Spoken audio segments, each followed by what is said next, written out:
Welcome to the patch 1024 low elo tier list. I'm Danox Harrison and I am back once again bringing you the tier list content you need. Fortunately I had a bit of a rough throat last week so I wasn't here, but things are feeling better now and hope you've all been enjoying the preseason and getting stuck into all these new crazy items. There's been a lot of tweaks to the items on the patch, but it was never really going to be as impactful as the last patch, so there's not a ton of huge shifts in the tier list rankings, but we'll be diving into the state of the game as I run through the list, so hopefully this is still really informative to you. Now, just before we start, we have launched our brand new league overlay that you can take with you into the game. You have things like the game overview with an events log that keeps track of who has had major item or level power spikes. These will even pop up for you so you never get caught off guard again. You can also see yours and the enemy team's players, their win rates, KDAs, etc. at any point during the game by opening up the scoreboard. We've even got you covered with some light reading for your matchup, ability cooldowns and combos while you're running back to lane. There's a lot more info down below in the description for you to check out, so if you think this is of interest to you, if you want to step up your game, I would definitely suggest giving it a look. So, flying into the top lane, in our God tier we have Shen, Kayle and Malphite, and in our S tier we have Teemo, Poppy, Ornn and Maokai. The strong tanks are still performing well after the nerfs to Bami Cinder, but some of the weaker tanks like Cho'Gath were really being propped up by the items and have as a result declined a little bit after those hotfixes that came in. We are seeing Garen and Darius start to climb back up the ranks as people are figuring out how best to build them with the new items, and despite her items being nerfed and Kayle's kit taking a hit too, she's still in God tier. She was insanely overtuned last patch to a ridiculous degree, and although this has brought her more in line, she's still really powerful once she gets going and is just dominating games. Shut her down early or lose the game, that's the hard facts of the situation. Now first up is Shen, and Shen is doing crazy things in the top lane right now. His damage is honestly insane. I've seen a lot of screenshots of people doing the most damage in the game as a tank. Yeah, really. Sunfire is still a really powerful tool with him, and with his grasp and his Q he's able to go toe to toe with most melee matchups comfortably. Ranged matchups are still a bit of a pain, but the utility you offer to your team still makes him useful when in those rough scenarios. Titanic Hydra is still a valid option on him if you want some extra damage and powerful wave clear, but it's no longer essential since both the Tiamat and the Hydra lost their actives. Halloween is long gone, but the spooky trend is still hanging around and ruining games. Maokai is just winning. And he's doing it because not only is he really tanky, but Sunfire allows him to also deal a ton of damage similar to Shen. He's actually better in the late game than Shen. With more CC and lockdown in team fights, he's super powerful, but he does have a lot of difficult lane matchups he has to navigate to get there, and that's why he isn't making God tier this week. Maokai is a great champion if you want to play for your team and look to TP in for dragon fights rather than just try and win lane. That being said, be careful not to disrespect him when facing up against Maokai, as he has great gank setup and his damage output will surprise you. I know you're looking at this list and starting to stress out because I've just highlighted 2 tanks in a row, but don't worry, this next champion is not another one. Wukong is starting to find some headway in the current patch, and everyone knows how frustrating Wukong can be. He thrives on dives when he's surrounded by enemies and is great at buying time. Well, speaking of buying time, Gore Drinker is a really strong item for him. In those ideal Wukong scenarios, you can quickly heal yourself up a huge amount with this item and cause massive issues for the enemy team. Look to find flanks in teamfights and be sure to focus on whoever the highest priority target is and make their life as painful as possible. Moving next on to the jungle, and in God tier we have Kayn, Nunu and Amumu, and the S tier we have Hecarim, Rammus, Udyr and Kha'Zix. So when first looking at the jungle, there doesn't appear to be that many big shifts, but a lot of the champions are on the cusp of being moved. Hecarim is a champion who, thanks to another round of nerfs, is only just holding on to S tier.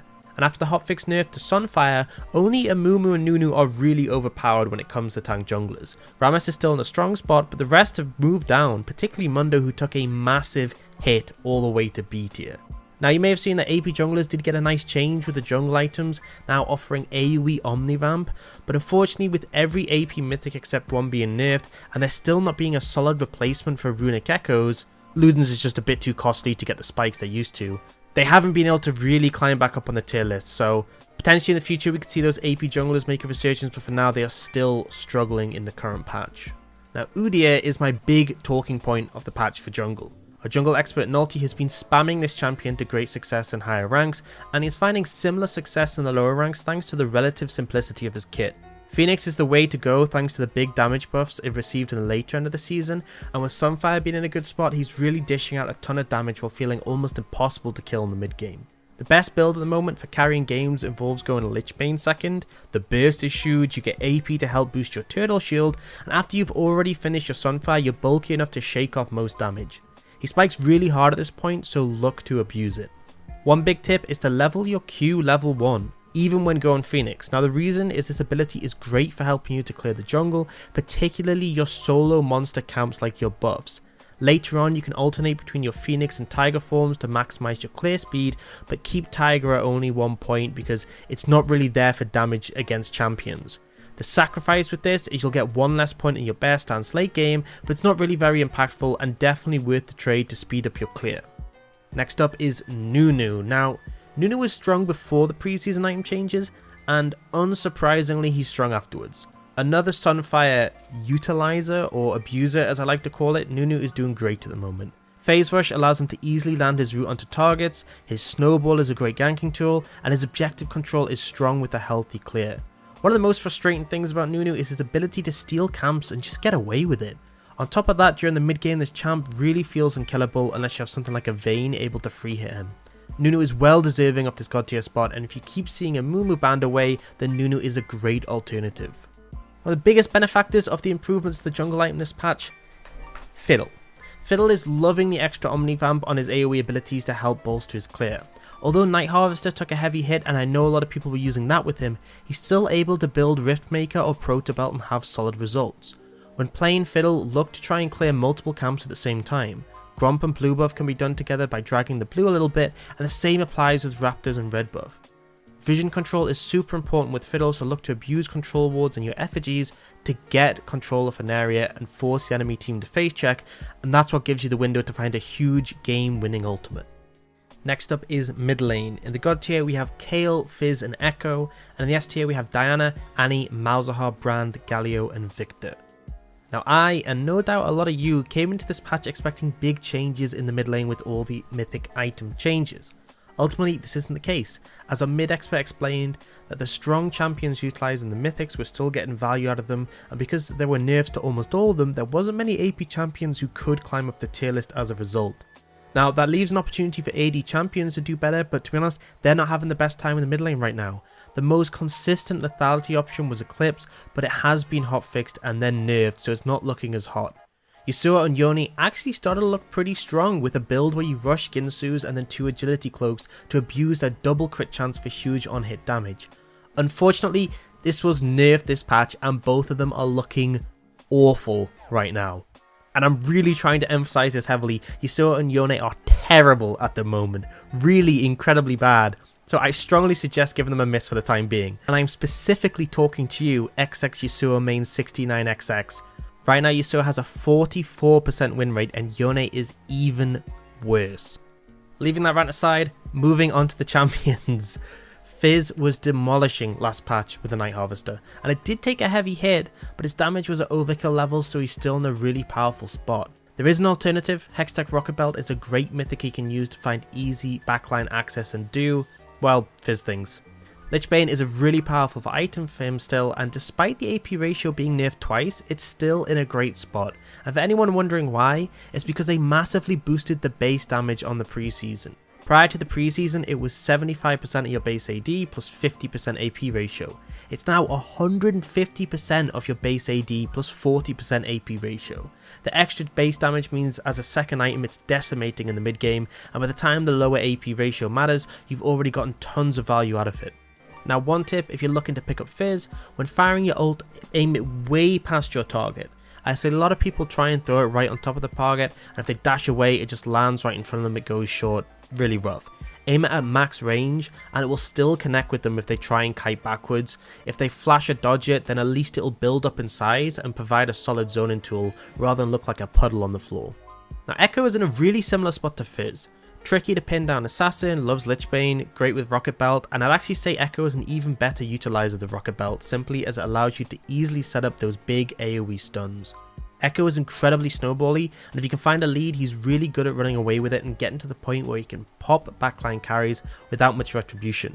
His ultimate is frustrating to deal with, and with Zhonya's being so cheap, you can use this to buy so much time after assassinating the enemy AD carry.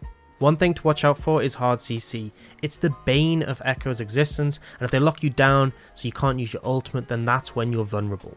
If you see some CC coming in, then be ready to Zhonya's or pop ultimate so then you can ensure you don't get caught out. Permanent mid priority, huge roaming pressure, bulky and can absorb damage, but also able to one-shot squishies and solo carry fights. Yeah, it's Galio I'm talking about, and this champion has so many great tools in his kit. There's a bit of a running theme today, and this is another champion who is a healthy utilizer of Rocket Belt.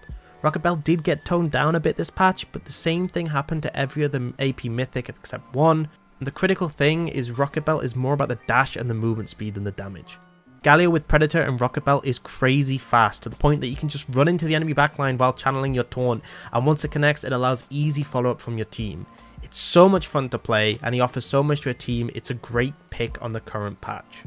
Next up is the bot lane, and in God tier we have Jhin, Misfortune and Vayne. In the S tier we have Ashe, Swain and Samira. The bot lane currently is actually looking a bit more lively. Big change in this patch was Kraken Slayer, which got substantial buffs. Currently this is the hyper carry mythic, as it gives a ton of attack speed with its mythic passive, so in terms of scaling it's a really solid pickup. Now Samira got some nerfs that she couldn't block with a W, but her kit is still overloaded. I will say she's starting to feel these nerfs rack up, but at the end of the day, in the right hands, she's still a 1v9 threat. Varus, what do I even say about Varus? I actually want to give a shout out to Fi, who is constantly upset with the current state of Varus, and this patch they implemented some massive changes which somehow left him in an even worse spot. I'm not joking, by the way, I honestly didn't know that was possible. They made it so you could refund his cooldown significantly by proccing his blight stacks, and they also made it so you could increase the blight proc damage with a charge Q, and this all sounds great. But then they nerfed the base damage on his blight auto attacks, and more importantly, they nerfed the missile speed on his ultimate. It honestly feels like it's going in slow motion. Now, you know, that's a bit of an exaggeration, but it's so much easier to flash or even dodge, it's really rough for him. His win rate dropped by 2% this patch, and he did not have any win rate to spare, so he's back in the dumpster once again. Now onto the actually good champions, Vayne. Now you may be feeling some deja vu because I'm actually highlighting Vayne again, but this is because the Kraken Slayer chains is huge for her. This should be her ideal spot when tanks are looking solid, and if she can get to 2 items, she's capable of shredding them. And honestly anyone else who gets in her way. She still has some issues in the laning phase against the longer range AD carries, but if you can weather that storm, the payoff is massive. Look to pair her with the strong laning support to make up for those weaknesses, and you'll be 1v9ing your game in no time. Just please don't tumble into 5 members of the enemy team and try to start a fight that way. You've got to be patient and find your windows to carry, otherwise you'll be racking up Vayne spotting points instead of LP. Lethality Misfortune is so good right now. The Eclipse helps with the bursty trading patterns, and Second Time Collector is such a brilliant item for her. Crit and lethality and an execute is just perfect for Misfortune to decimate team fights. Her laneful is powerful as always, and with the CC support she's easily able to look for all-ins at level 6. That being said, Nami paired with her makes her inescapable, and with Imperial Mandate that burst can be bolstered even more. If it wasn't for Jhin just being so good at the moment, then Misfortune would have that top spot. And next up is Tristana, and Tristana's made a pretty solid climb in the rankings. She's found success utilizing the Kraken Slayer, and it makes her roll in really powerful. The true damage proc combined with the stacking her bomb really fast allows for some powerful burst, and once you hit that late game point with your increased range, she's finally starting to feel like a hyper carry once again. I don't want to oversell her though, she's not quite S tier material, but she's good at punishing mobile carries and finding windows to get all-ins. If you're an aggressive player who wants to look to burst targets and find resets, then she's in a good spot to do so. Hail of Blades has been a popular option for her, but press the attack is still solid, and it really depends whether you want to get your bomb stacked quicker or have more damage. Press the attack is definitely the better option into tanks for that reason, but if you wanted a quick trade with your bomb, then Hail of Blades sets it up better. Now moving on to support. In the God tier we have Leona, Bran, Nami, and in the S tier we have Maokai, Janna, Morgana, Zyra, Lux, Zillion, and Thresh. With the current state of support, we're still seeing the likes of Thresh and Leona still be the dominant aggressive picks in the role. Brand is still doing well despite the fact that both of his items got nerfed. He has just such an insane amount of damage that even the nerfs couldn't hold him back. And now Imperial Mandate is still really strong, so anyone who can utilize it is in a great spot. This is the explanation for Nami's move up to God tier, as she is honestly the best utilizer of it. Another big shift up is the bug fix and buff to Moonstone Renewer. Now this item isn't super powerful now, but it is a lot better, and as your go-to option for a lot of your healer supports, this has allowed them to at least have a decent impact. Bard is another great utilizer of Imperial Mandate. He's always been a strong solo queue champion thanks to his roaming, and one of his big strengths is being able to pump out solid damage thanks to his meeps. Imperial Mandate procs in his Q, auto, and even his ultimate allow him to get tons of procs over the course of a game. If you're playing Bard, then a key thing is to understand when your AD carry is safe so that you can roam and impact the map. If you're sitting in bot lane all game, then you're playing Bard wrong. Also remember that you can portal your jungler in for an easy gank setup to punish your own lane when you're roaming back. One of the critical strengths of a good roaming support is working together with your jungler. Now I want to give a shout out to Zaki Bear, who left a comment on the video last week about Zilean's support, and in honesty it turned out to be correct. Zilean is in a really solid spot. He's got incredible scaling, but his early is bolstered by, and again I'm bringing this up, Imperial Mandate. This item is the real deal and I'm not joking. He can only proc it with his E, but it's really easy to do and the damage just adds on to the ability, which is a cool effect. Zilean has decent harass, and once you hit 6 it's really hard for the enemy bot lane to find strong 2v2s, as you can easily turn it into essentially a 3v2 with your ultimate. Later in the game he's the king of utility and not many supports match his scaling. Now speaking of scaling, we're moving on to Soraka. Honestly her kit is good and she consistently have a big impact. The only thing holding her back was Moonstone Renewer just being terrible. It's now much better, and although it's not good enough to bring it to S tier, she's way more playable. Along with her, Seraphine and Yuumi are also in much better spots. For me, I think Soraka is the best out of them. Her harass and lane is actually really difficult to deal with thanks to her Q, and the self-healing is really obnoxious if you're consistently landing them. Once you do land a Q, be sure to heal your ally as they'll pass over the heal over time effect, and while it's active on you, there's a much lower health cost for healing your ally. Grievous Wound is more readily available right now, but that's never stopped Soraka before, and a lot of the items increase the effect when a target is below half HP. The trick is to never let them get to that point. That wraps it up for the 1024 tier list. I hope this has been informative. Things have started to stabilize for the preseason, but it's likely we'll see a lot of big changes coming up, so be sure to subscribe so that you can keep updated on what is performing well and what you can abuse to win your games. See you guys next time.